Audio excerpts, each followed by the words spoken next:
J'espère que vous allez bien, j'espère que vous vous portez bien.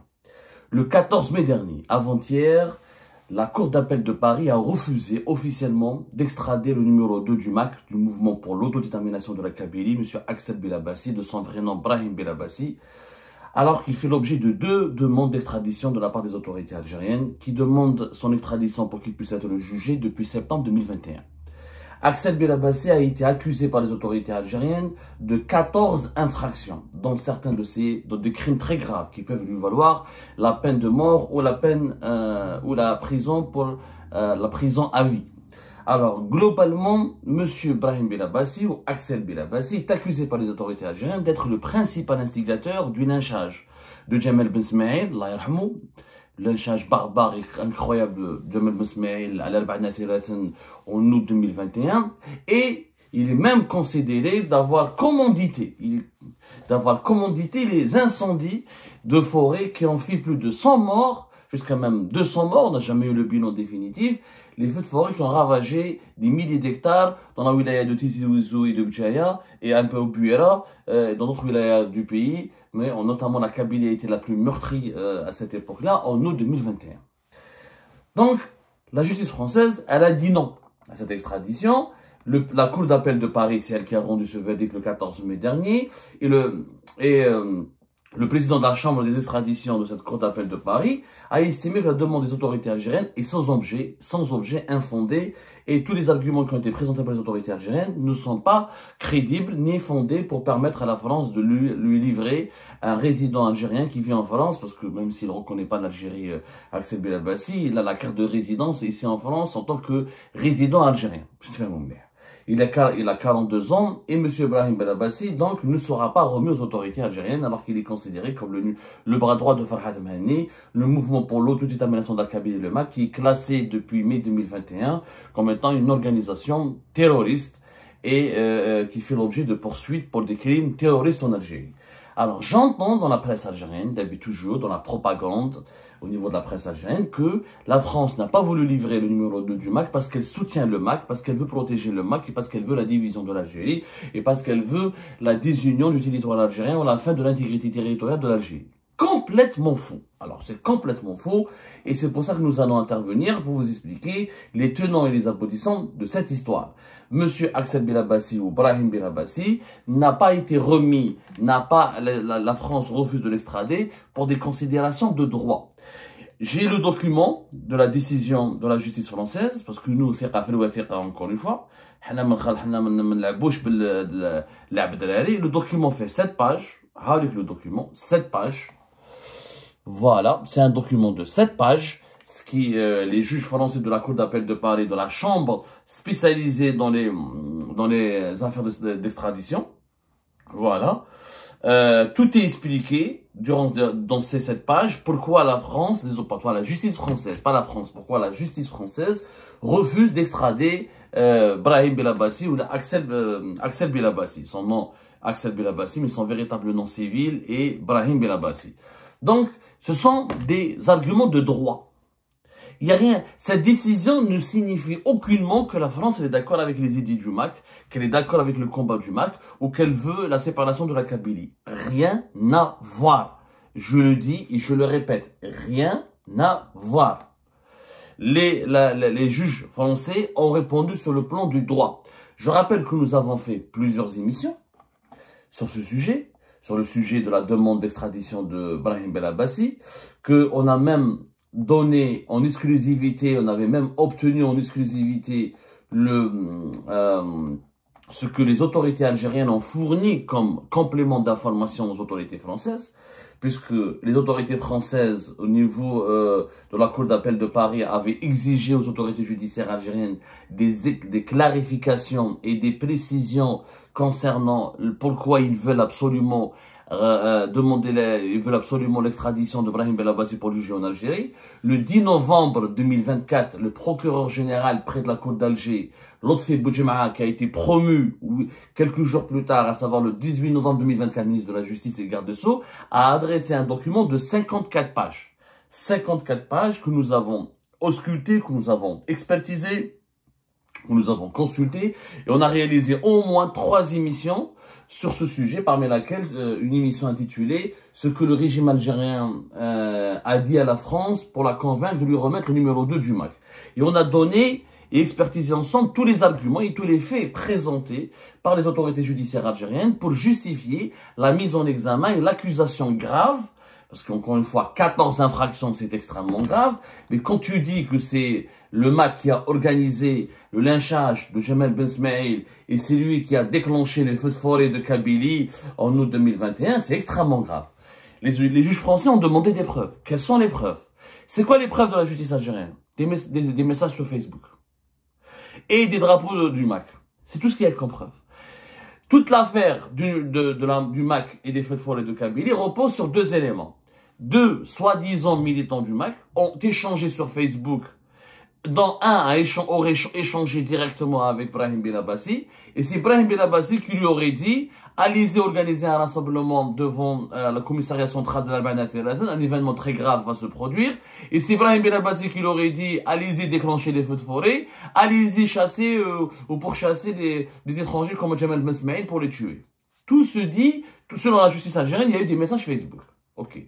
Donc, sur la base de messages échangés sur Facebook Messenger, on a accusé le MAC et ses militants d'avoir été les organisateurs du lynchage de Jemal Ben Smaïl et des feux de forêt.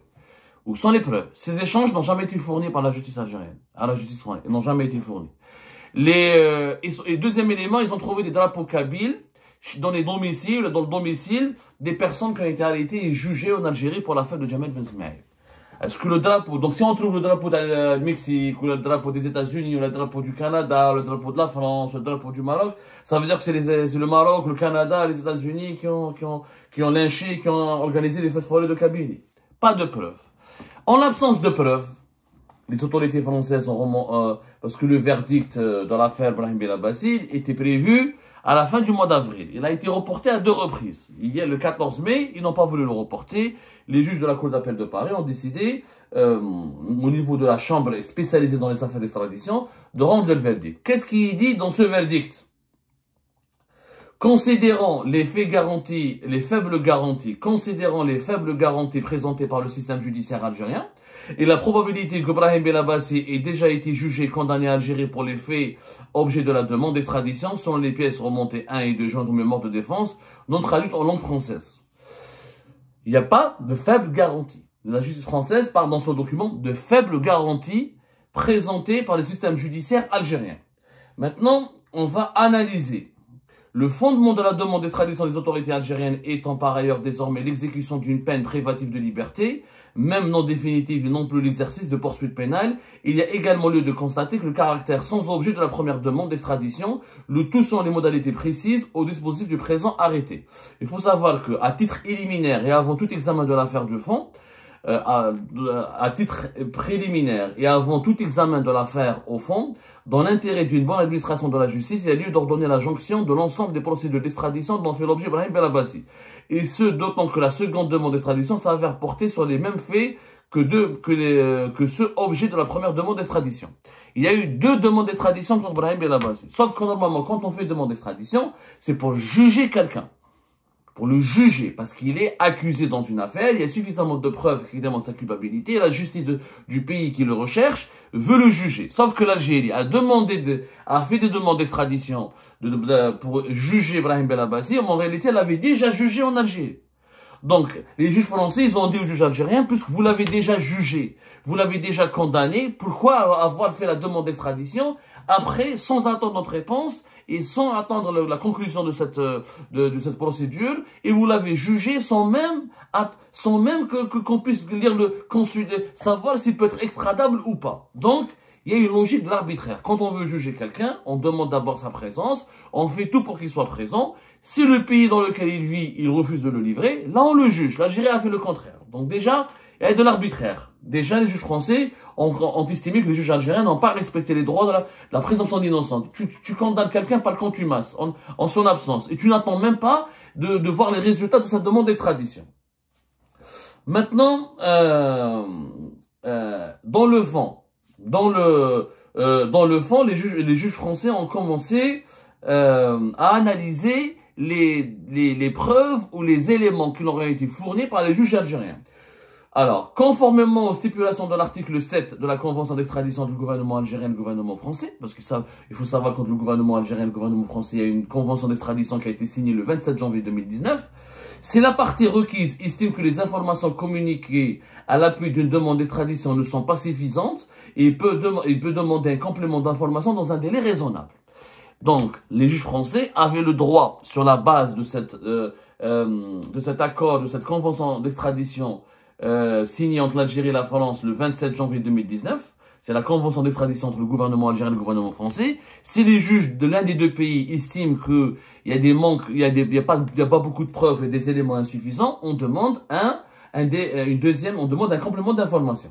Au cas d'espèce, il est éché de constater que l'appui de la deuxième demande d'extradition, les autorités algériennes ont précisé davantage les lieux de commission de chacun des 12 infractions, tout comme la période de prévention retenue ou encore les éléments constitutifs exigés par les articles d'incrimination et de répression dans leur version en vigueur à la date de la commission des faits, et les actes matériels imputables et rattachables chacune des qualifications en cours.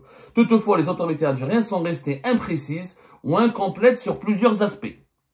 C'est-à-dire, la décision a été motivée, il n'y a rien de politique. Premier aspect. Nous regardons quelques aspects. On ne va pas pouvoir tout expliquer dans une seule émission, mais je vous ferai une deuxième partie pour que vous puissiez comprendre pourquoi les juges algériens ne sont pas crédibles. Et pourquoi la justice en Algérie, elle est politique, c'est une justice de téléphone, elle n'est pas crédible.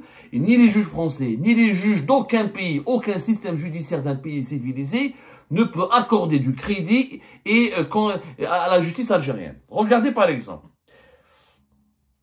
Dans leur demande d'extradition de Brahim Belabassi, les autorités algériennes ont fait référence à plusieurs reprises à la notion de participation d'auteur par incitation en détaillant les instructions précédemment transmises par Brahim Belabassi. Les autorités algériennes considèrent que Brahim Belabassi, le numéro 2 du MAC, est responsable de lynchage de Jamal Ben Smaïl et des feux de forêt de Kabylie parce qu'il a incité. C'est lui qui a incité les militants du MAC à lyncher Jamal Ben Smaïl et à provoquer les feux de forêt de Kabylie. Sauf que les autorités algériennes n'ont jamais précisé en quoi ces instructions visaient effectivement et sciemment la commission des infractions principales auxquelles elles se rapportent. Ok, il y a des incitations, lesquelles et en quoi ces incitations ont pu produire sur le terrain les crimes qui sont reprochés à M. Brahim Belabassi. Exemple concret. Ainsi, s'agissant de l'infraction de crime d'homicide volontaire, avec préméditation et guet-apens sur la personne de la victime de Jamal Ben Smaïl. On dit que le numéro 2 du MAC, c'est lui qui a demandé à ses militants de tuer Jamal Ben Smaïl, correspondant à l'infraction de crime de complicité dans le meurtre intentionnel, avec préméditation. L'acte matériel imputable est ainsi décrit. Le nommé Belabassi Ibrahim a participé à ce crime par incitation, en donnant des instructions aux militants du mouvement du MAC pour se rassembler dans la ville de l'Al-Ba'na Thilathan, prétendant qu'un événement majeur se produirait, qui s'est avéré plus tard le crime odieux dont la victime est Jamal Ben Smaïl, notamment par incinération et imputation de certains de ses partis. Sinon, regardez ce que les juges français, les juges algériens disent que le numéro 2 du MAC, il a prévu le meurtre de Jamal Ben Smaïl, il a incité ses militants à aller se rassembler pour préparer le meurtre de Jamal Ben Smaïl. Les juges français, s'ils n'entrent pas dans l'office de la chambre d'instruction saisie, voilà, et de vérifier l'existence, voilà, l'existence d'indices graves ou concordants, j'essaie juste de... Or, l'appel, j'essaie de... Parce que je ne peux pas tout vous lire, c'est un peu long.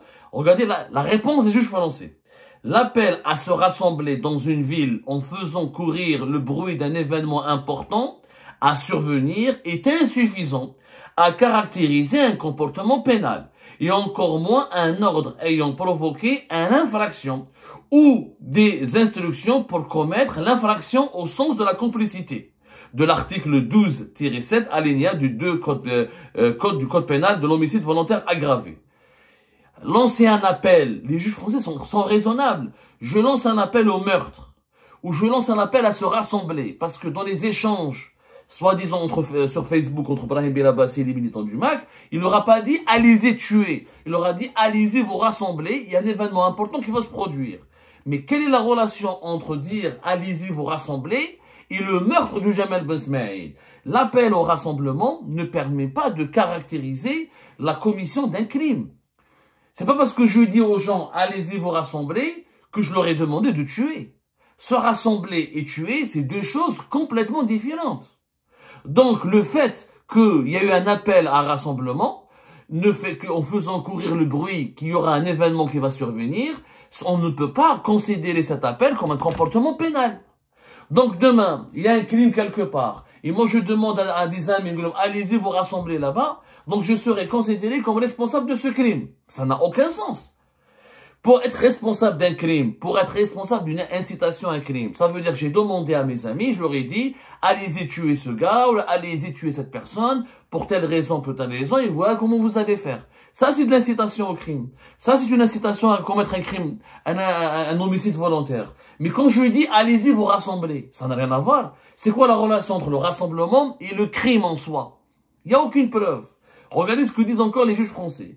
Il doit d'ailleurs être relevé que la même formulation d'acte matériel imputable a été retenue pour les infractions parfaitement différentes, et notamment celle de crime et d'agression visant à causer des destructions dans une ou plusieurs régions, correspondant à l'infraction de crime d'agression dont le but est de détruire une ou plusieurs régions.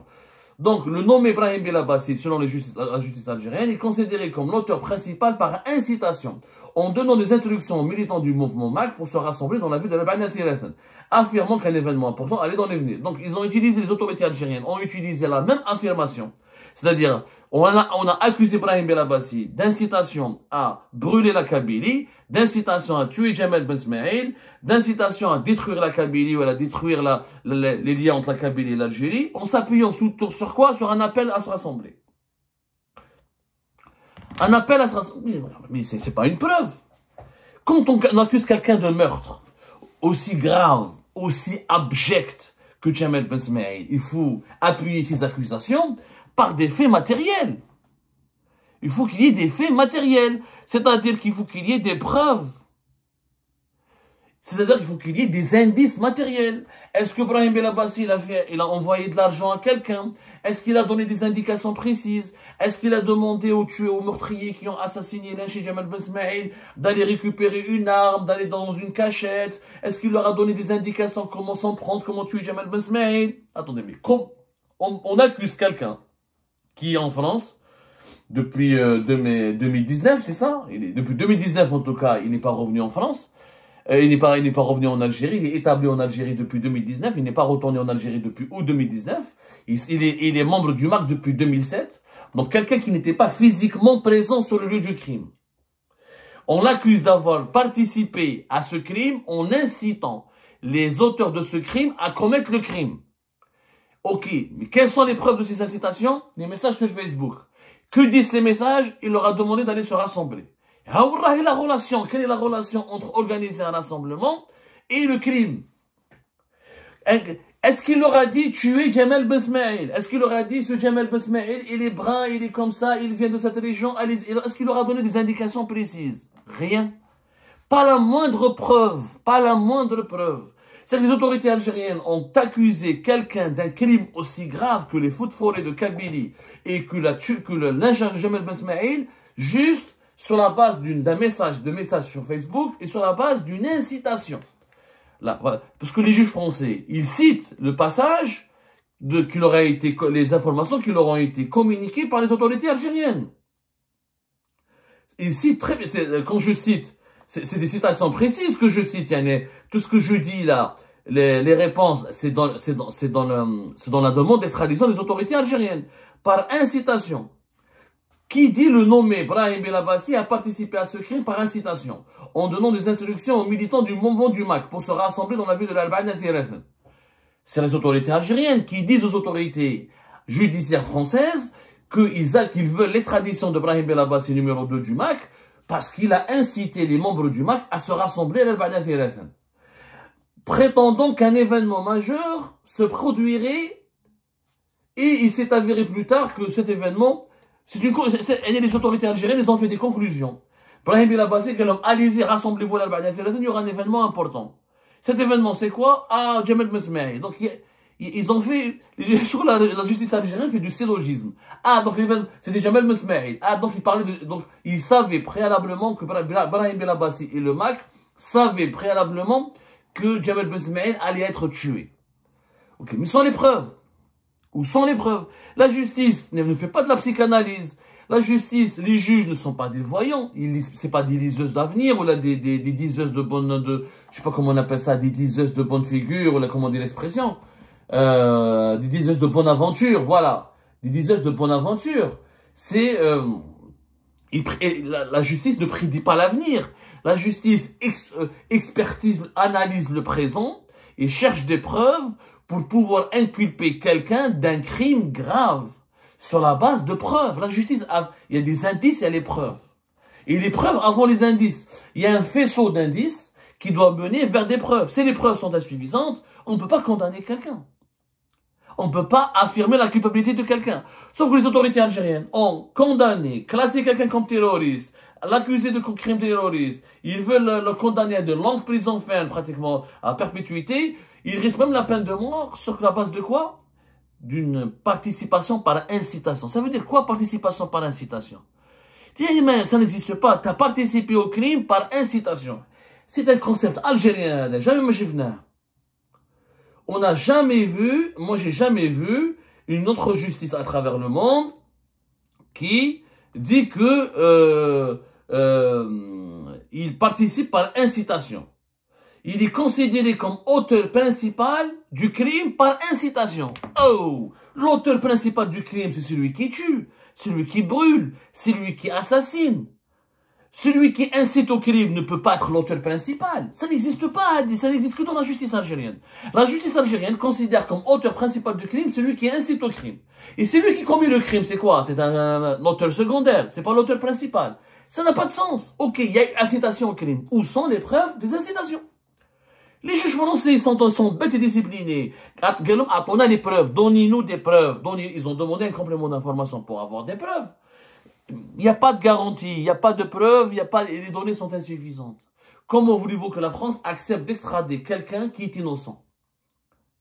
Qui s'appelle Belabassi, ou la Hamida, ou la Jean-Michel, peu importe son appartenance idéologique, peu importe son appartenance politique. La justice, quand elle juge quelqu'un, elle ne doit pas tenir compte des opinions politiques de quelqu'un, de ses sensibilités politiques et de ses appartenances politiques. Même s'il est nazi, même s'il est raciste, même s'il est islamiste, si on lui reproche un crime, il faut qu'on ait des preuves et de sa culpabilité et les garanties d'un procès équitable.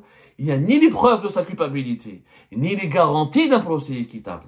Et c'est pour cette raison que la justice française a dit non à l'extradition de Brahim Belabassi. Il y a d'autres arguments qui ont été utilisés. Je ne peux pas vous résumer cette page en une seule émission. On vous fera tout à l'heure une deuxième émission pour vous expliquer comment les juges français ont considéré que comment on appelle ça? Comment les juges français considèrent que les arguments fondés par les juges algériens sont nuls, tout simplement. Ils ne le disent pas, sont nuls. La justice française a des garanties insuffisantes, des imprécisions, une demande d'extradition incomplète. Mais en réalité, les juges français ont eu honte de dire alors aux juges algériens que vos arguments sont nuls. Et celui qui a demandé qui a été l'auteur, qui a été l'artisan et le cerveau de ces deux demandes d'extradition de Brahim Belabassi, et le cerveau de cette procédure de demande d'extradition, c'est Lotfi Boudjma, c'est lui qui est ministre de la Justice. Et celui qui est ministre de la Justice a écrit un document calamiteux qui devrait être enseigné dans toutes les écoles de justice, de formation des juges dans le monde. Tellement ça n'a rien à voir avec la justice. L'auteur principal du crime par incitation. هذه ما سمعناش بها. أنا حوست عليها هذه l'auteur principal du crime par incitation. هذه ما سمعتش بها. Sincèrement, ما سمعت. كاين homicide volontaire, la complicité doit être prouvée. Elle doit être prouvée. Mais ça n'a pas de sens. L'auteur principal du crime par incitation. c'est du n'importe quoi. Encore une fois, les juges français ont appliqué les principes du droit professionnel, du droit rigoureux, des principes transparents pour une justice équitable et sérieuse. Quant à la justice algérienne, elle s'est encore une fois ridiculisée et auto-humiliée dans cette affaire des feux de forêt de Kabylie et du lynchage de Jamal Ben Smaïl, en essayant à tout prix de nous faire croire que ça relève de la responsabilité du MAC, alors qu'il n'y a aucune preuve, aucune charge, aucun élément sérieux qui peut vraiment affirmer une telle grave accusation.